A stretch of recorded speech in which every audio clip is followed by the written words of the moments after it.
Most people are aware that Volvo manufactures safe cars. But what is less well known is that Volvo cars are also successful on the racetrack and in rallying. Most recently, it's the Volvo C30 that is successfully winning competitions in the Swedish Touring Car Championship, the STCC. The concentration in Volvo has been tremendous. We've had cars out on the tracks. First race we were 1 and 2 in pole, then first and second in the race. A fantastic start. We won the city race in Gothenburg, which was really important for us.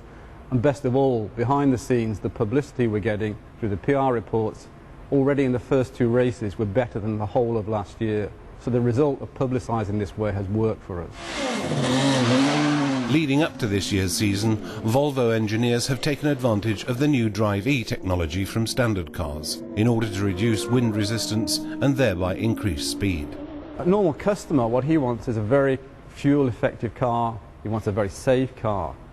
And what we've done with the Drive E technology is reduced aerodynamic drag. We've made the car more efficient as it goes forward. And those technologies are important for fuel economy, but they're also important to make a racing car go fast. And therefore the technologies work on this car at the same time, customer, race car. But a great deal has happened on the racing side since Volvo made their debut with their first competition car. The year was 1928, just 1 year after the foundation of the company. And we can definitely say that motorsport has been important for the development of the motor industry. Volvo meant a lot for STCC.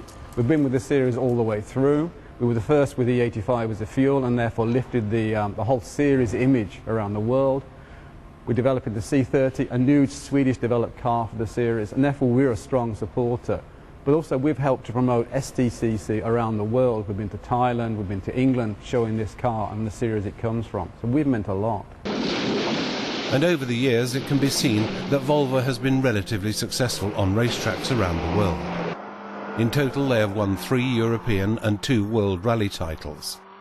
There's also been a European title on the racetrack as well as a European title in rallycross.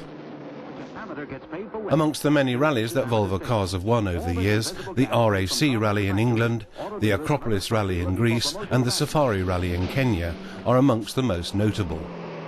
This last event having been won by the Singh brothers in 1965. The most successful drivers include Sylvia Österberg, Evi Rosqvist, Gunnar Andersson, Carl Magnus Skog and Tom Trana.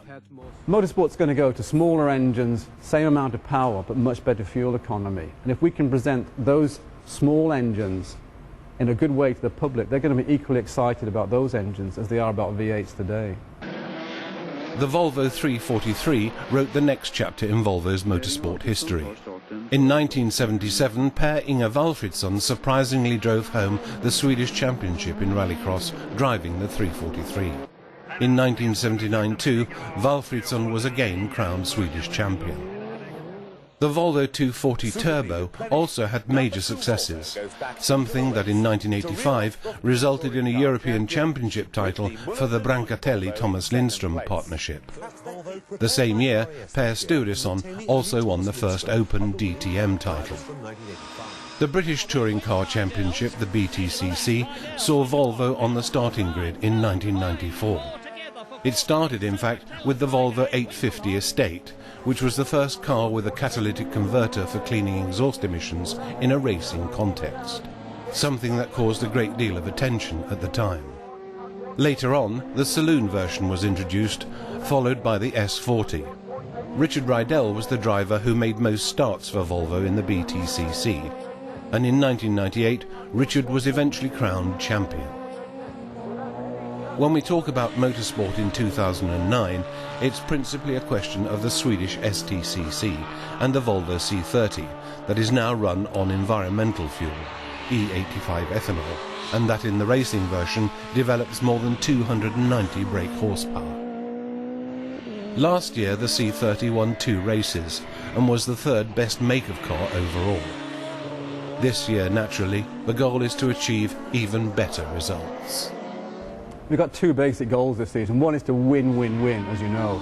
The secondly, to make sure the publicity comes out from the car to the general public in Sweden, but also around the world. This is an exciting car, it's fuel efficient, and driving is a technology that works.